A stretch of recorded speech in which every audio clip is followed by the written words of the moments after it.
Bonjour tout le monde. Aujourd'hui, on va voir une petite activité pour définir qu'est-ce que ça veut dire une fonction impaire. Donc, j'ai choisi une fonction impaire de la forme f de x égale x au cube. Donc, voilà la courbe de la fonction f de x égale à x au cube. Comme vous voyez, en vert, on a la courbe de la fonction x au cube. Maintenant, pour bien définir la fonction impaire, je viens de déterminer un point de l'axe des abscisses.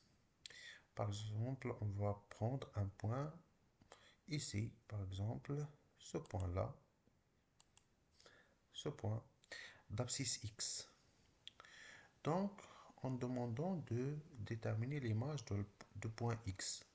L'image du point X, donc on va mettre des projections sur la courbe, puis sur l'axe des ordonnées, on trouve la fonction f de x.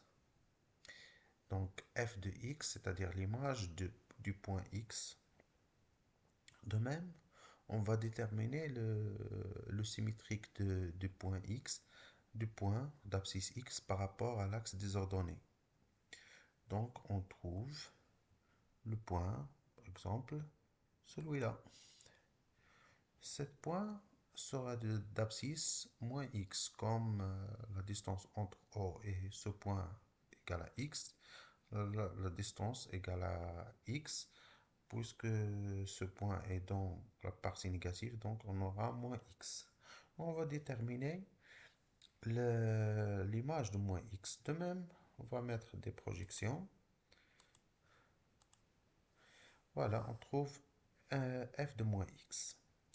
Donc on va déterminer une correspondance ou bien une relation entre f de x et f de moins x. Comme vous voyez, la même distance de O à ce point-là est la même de O à ce point-là. Mais la différence que cela est dans la partie positive et dans la partie négative. Donc, qu'est-ce qu'on remarque? Donc, on remarque que f de moins x égale à moins f de x. Et voilà, c'est la propriété fondamentale de la fonction impaire. Donc, on appelle une fonction impaire, ou bien on dit que f est une fonction impaire si et seulement si il y a deux propriétés. Pour tout x appartient à d de f, moins x appartient à d de f. Et pour tout x appartient à d de f, f de moins x égale moins f de x.